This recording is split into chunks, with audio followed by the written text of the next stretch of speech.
You're standing in your kitchen right now, and there's a raw chicken breast on the counter. You know, without thinking about it, not to eat it. The smell alone tells you something is wrong. Your brain fires off a signal, immediate and automatic, and you pull back. That response is so fast and so certain that it feels like common sense. But it's not common sense. It's millions of years of evolution living inside your nervous system, doing a job it was never supposed to stop doing. Here's the thing though, your ancestors ate raw meat, routinely. For hundreds of thousands of years, early humans tore flesh off bones and chewed it down without a second thought. And it wasn't just raw. Sometimes it was rotting. Sometimes it was crawling. So what changed? It's easy to say fire, and fire is part of it. But the real answer goes much deeper than that. It touches something that happened inside the human body itself, a physical trade that got made in the dark without anyone choosing it, a trade between your gut and your brain. To understand why we stopped eating raw meat, you first need to understand what we were before we stopped. And that picture is darker than most people realize. Go back far enough and our human relatives weren't picky. The fossil record tells us that hominins were eating meat as far back as 2.5 million years ago. Not hunting, necessarily. Scavenging. They were picking through carcasses that lions had already finished with, cracking bones for marrow, scraping off whatever was left. Fresh wasn't always an option. And for a long time, that was fine. There's a puzzle buried in the fossil record that anthropologists spent decades trying to crack. When researchers study Neanderthal bones from the late Pleistocene, a period running from roughly 11,700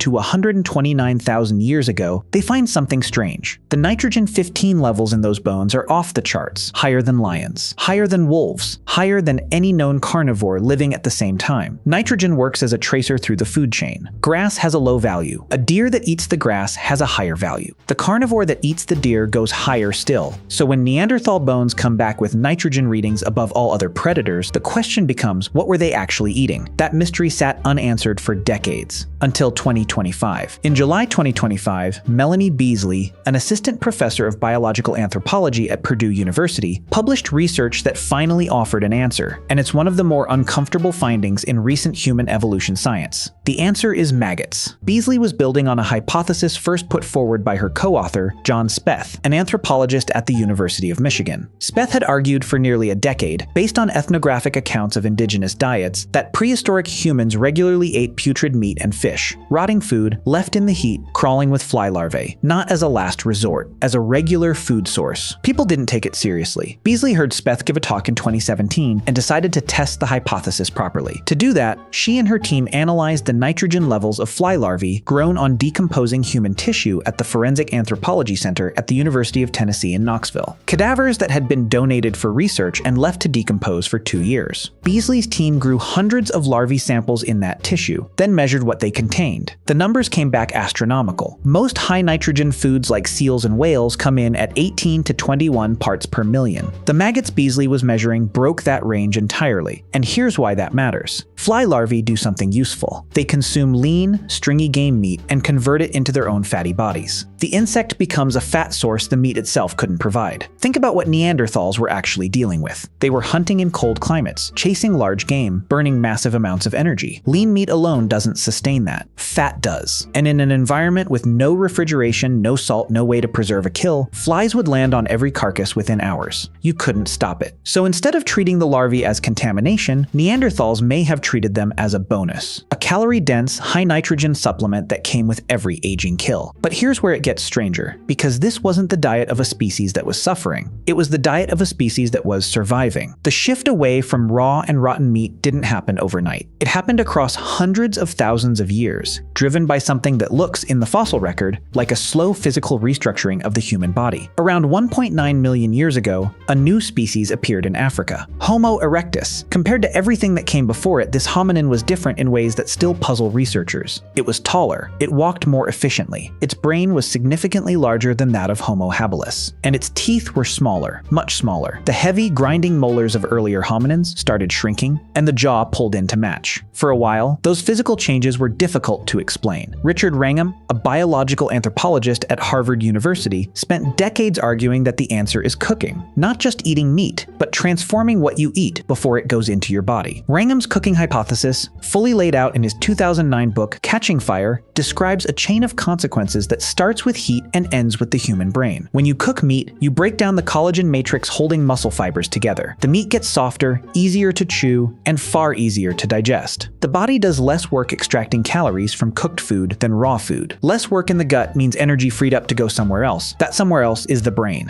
In 1995, anthropologists Leslie Aiello and Peter Wheeler published what became known as the expensive tissue hypothesis. They were trying to solve the same puzzle from a different angle. A human brain is 3 times the size of a chimpanzee's brain. But humans don't burn significantly more resting energy than chimps. How do we afford that brain? The answer Aiello and Wheeler proposed is that we traded. We shrank another expensive organ to pay for the bigger one. That organ was the gut. Human digestive tracts are dramatically smaller than those of other primates our size. You can see it in the skeleton. Apes have wide, barrel-shaped torsos to house their enormous guts. Humans have narrow waists. That narrowing is the physical consequence of a digestive system that no longer needs to grind through enormous quantities of raw, fibrous, difficult food all day long. Wrangham connected these ideas. Cooking made food more digestible. More digestible food meant the gut could shrink. A smaller gut freed up energy. That energy went to the brain. The brain grew. And then a larger brain allowed for more sophisticated food processing, which made the gut even more efficient, which freed up more energy, which grew the brain further. A self-reinforcing loop that rewired the human body over thousands of generations. The archaeological evidence for this sits at Wonderwork Cave in South Africa's Kalahari Desert. Francesco Berna of Boston University found burned bone fragments and plant ash in cave layers alongside stone tools that Homo erectus left behind, dated to approximately 1 million years ago. More recent analysis of deeper deposits at the same site, published in PLOS One, pushed that evidence back to between 1.07 and 1.79 million years ago. The current thinking is that Homo erectus wasn't starting fires from scratch. They were capturing fire from natural wildfires and carrying it back into the cave, keeping it alive deliberately. That's not instinct, that's planning. And once cooking became consistent, the body followed. Great apes spend 4 to 7 hours every single day just chewing. Early humans before cooking would have been similar. Every hour chewing is an hour not hunting, not building, not socializing, not solving problems. Cooking collapsed that time requirement. Suddenly, there were hours in the day that hadn't existed before. Here's the part that nobody talks about. When humans moved to cooked food and the gut shrank, that change wasn't optional. It wasn't reversible. The trade had been made in biology, and biology doesn't offer refunds. Modern humans can't actually survive on raw food in the wild. Not long term. Not well. Wrangham states it directly. We need our food cooked. Unlike any other animal, humans are physiologically dependent on processing their food before eating it. Our digestive systems have been optimized for cooked inputs. There are communities of people today who try to eat entirely raw diets. Studies consistently show they experience weight loss, nutritional deficits, and disrupted reproductive function when they commit to it fully. Not because raw food is poisonous, but because the human gut is no longer built to extract what it needs from unprocessed food efficiently enough to sustain us. We traded the capability away, permanently. And there's a second part of this that's stranger still. The disgust response you feel when you smell raw meat. Researchers at the University of Exeter found that meat rejection, unlike vegetable rejection, is driven by disgust rather than simple dislike. Disgust is a different animal from distaste. It's a deep, visceral alarm system that evolved specifically to protect against pathogens hiding in animal tissue. Elisa Becker, the lead researcher on that work, put it plainly. Humans may have evolved this degree of meat disgust because eating spoiled meat is far more dangerous than eating a slightly off carrot. So as cooking became dominant, as the gut shrank, as raw meat became genuinely dangerous to the increasingly fragile human digestive system, the brain started building a warning system. The revulsion you feel now isn't cultural conditioning. It's a biological alarm that was installed over thousands of generations of Homo sapiens dying from what they ate. And yet, Neanderthals didn't feel that. They couldn't afford to. Think about what that means for you right now. Every time you cook dinner, you're running a biological program that your body has been running for close to 2 million years.